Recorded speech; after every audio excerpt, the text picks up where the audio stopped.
하나님의 말씀은 맛있습니다. 하나님의 말씀은 즐겁습니다. 하나님의 말씀은 생명과 행복을 줍니다. 500독 성경 통독 훈련원장입니다. 여수 살리는 교회 임기환 목사가 하나님의 말씀을 봉독하고 전하는 시간입니다. 함께 하시면 기적이 일어납니다. 알람을 설정하시고 들으시면 좋겠습니다. 본 방송은 유튜브에서 성경 통독 임기환 검색하시고 구독하시면 계속되는 하나님의 말씀 업데이트를 통해서 은혜 받으실 수 있습니다. 오늘은 이사야 44장을 봉독하고 말씀을 전하겠습니다. 이사야 44장.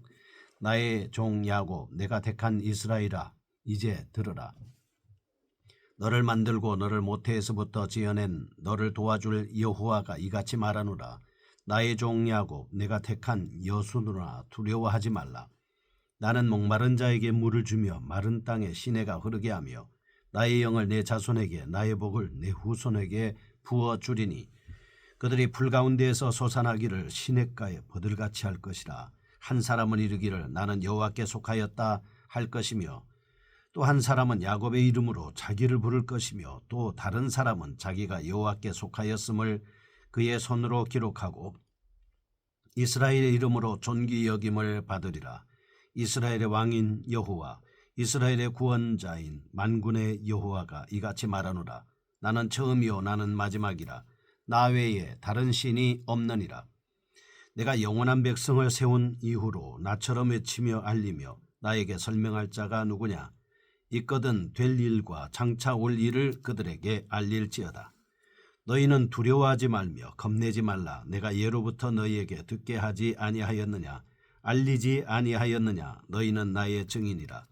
나 외에 신이 있겠느냐. 과연 반석은 없나니 다른 신이 있음을 내가 알지 못하노라. 우상을 만드는 자는 다 허망하도다. 그들이 원하는 것들은 무익한 것이거늘 그것들의 증인들은 보지도 못하며 알지도 못하니 그러므로 수치를 당하리라. 신상을 만들며 무익한 우상을 부어 만든 자가 누구냐. 보라, 그와 같은 무리들이 다 수치를 당할 것이라.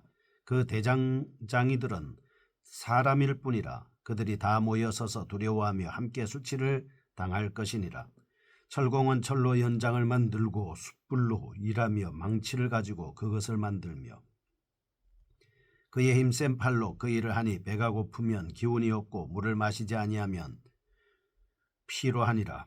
목공은 줄을 느려 재고 붓으로 긋고 대패로 밀고 곡선자로 그어 사람의 아름다움을 따라 사람의 모양을 만들어 집에 두게 하며 그는 자기를 위하여 백향목을 베며 디르사 나무와 상수리 나무를 취하며 숲의 나무들 가운데에서 자기를 위하여 한 나무를 정하며 나무를 심고 비를 맞고 자라게도 하느니라.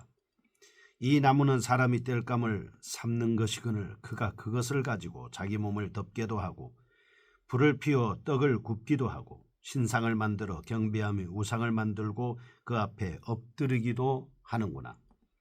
그 중에 절반은 불에 사르고 그 절반으로는 고기를 구워 먹고 배불리며 또 몸을 덥게 하여 이르기를 아하 따뜻하다 내가 불을 보았구나 하면서 그 나머지 신상과 자기의 우상을 만들고 그 앞에 엎드려 경배하며 그것에게 기도하여 이르기를 너는 나의 신이니 나를 구원하라 하는도다. 그들이 알지도 못하고 깨닫지도 못함은 그들의 눈이 가려서 보지 못하며 그들의 마음이 어두워져서 깨닫지 못함이니라.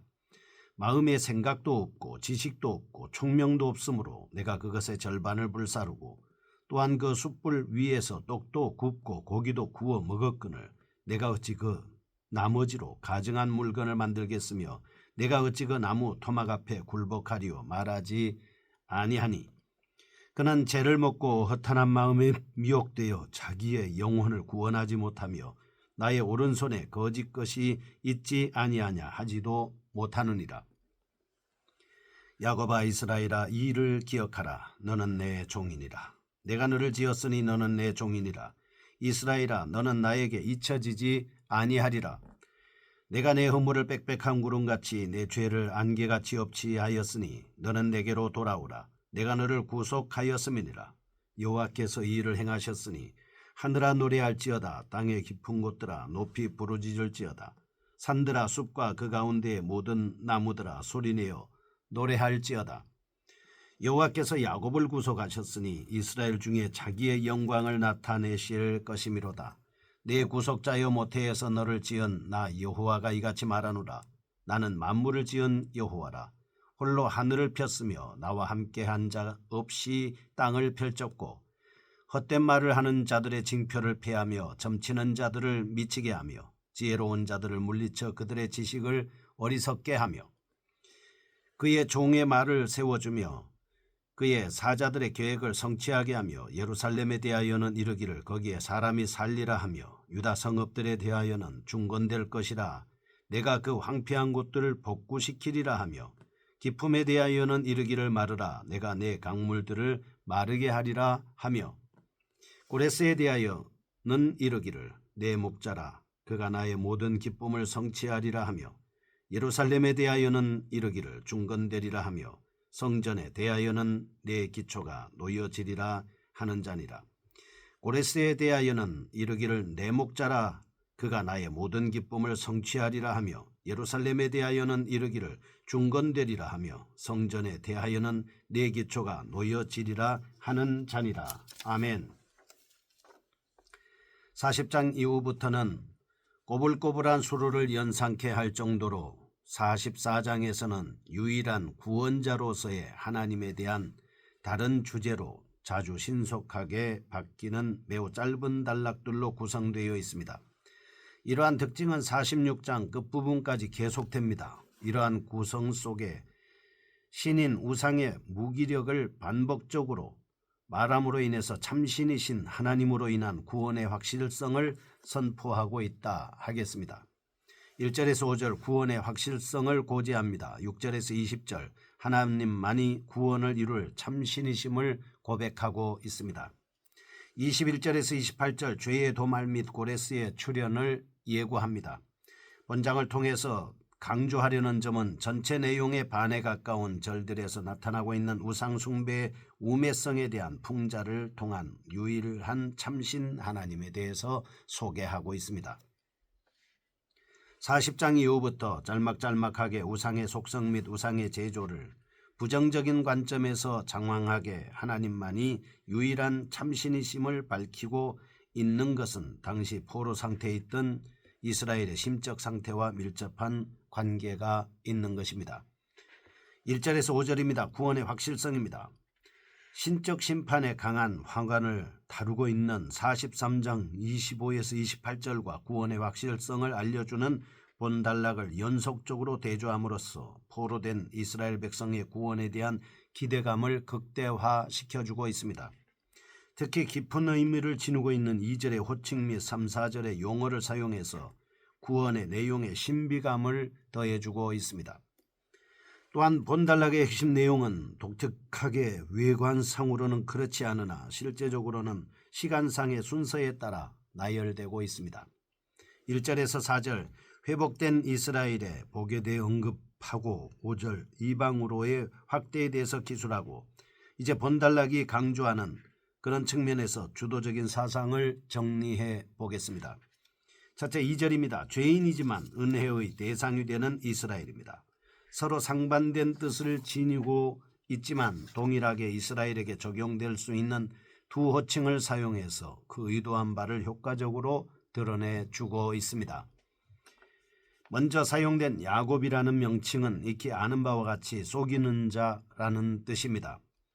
신명기에서 발견되는 신명기 32장 15절, 33장 5절, 26절의 여술은이라는 말은 전자와 대비를 이루는 정직한 자라는 의미인 것입니다.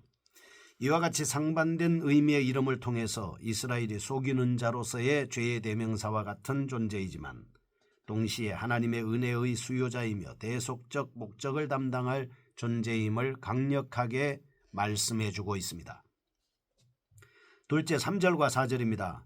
이스라엘의 후손의 번성입니다. 이스라엘은 과거 광야에서 풍성한 물의 복을 체험한 바 있습니다. 그러나 국가의 멸망으로 그 수가 현저하게 줄어든 이스라엘은 물의 복 대신 후손의 복을 받게 된다는 것입니다. 이 사실을 훌륭한 치규법을 사용하여 시적으로 묘사하고 있습니다. 사실 성경이 많은 후손을 흔히 하나님의 복으로 묘사하고 있다는 사실은 익히 알려진 것입니다. 셋째 5절입니다. 이스라엘의 후손의 확장과 연계되는 이방인의 회심입니다. 본서 기자는 5절에서 경이적으로 신학적 모티브의 변이를 시도하고 있습니다. 여기서 특별히 주목할 만한 사실은 이러한 진술이 시간적 간격을 무시한 채 이루어지고 있다는 점입니다.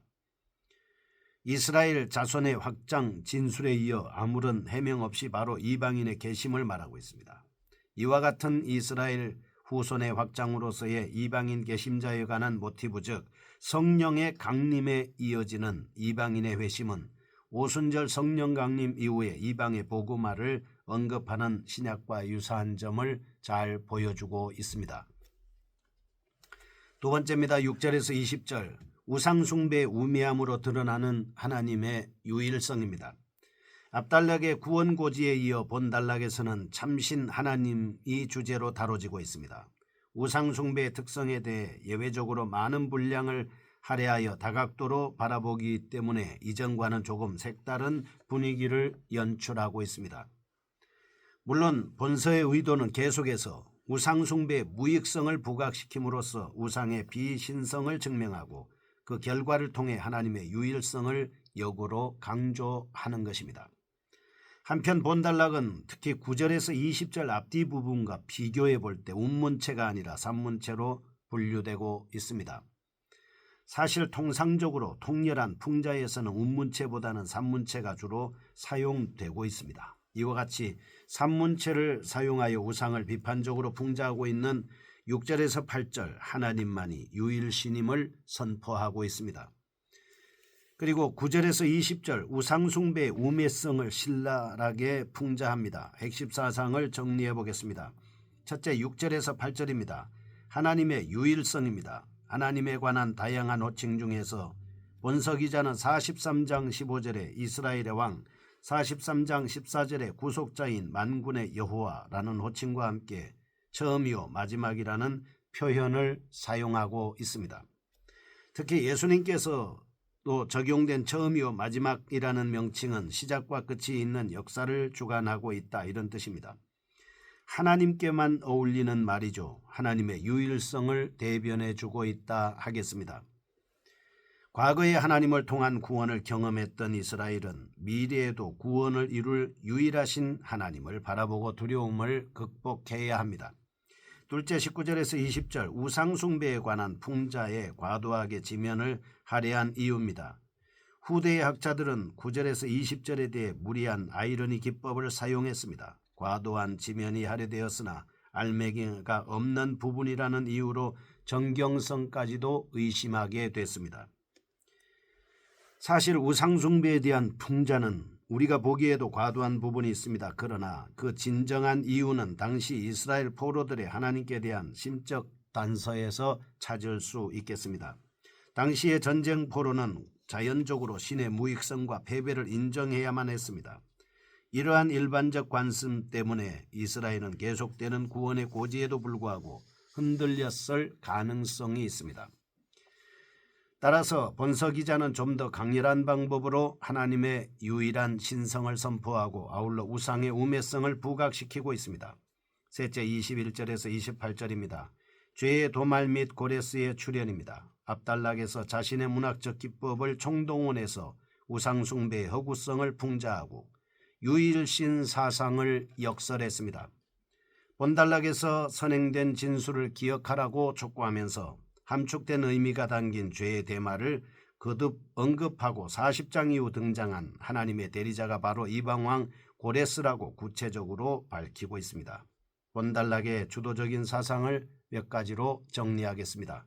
첫째, 죄의 도말 선포는 포괄적 의미입니다. 둘째, 40장 이후의 예언에 대한 총정리였습니다. 이상과 같은 본장에서 우리는 하나님만이 죄로 가득 찬 인생을 구원할 수 있는 유일한 분임을 거듭 확인할 수 있겠습니다. 거룩하신 하나님 만물의 창조주로서 이스라엘을 구원하시고 또 구원받은 성도는 우상에 현혹되지 말고 오직 하나님만을 의지하며 살게 하여 주옵소서. 예수님의 이름으로 기도합니다. 아멘. 여수 살리는 교회 임기환 목사였습니다. 지금 극동방송을 듣게 하세요. 기적이 일어납니다. 우리는 지금 생명을 전하고 있습니다.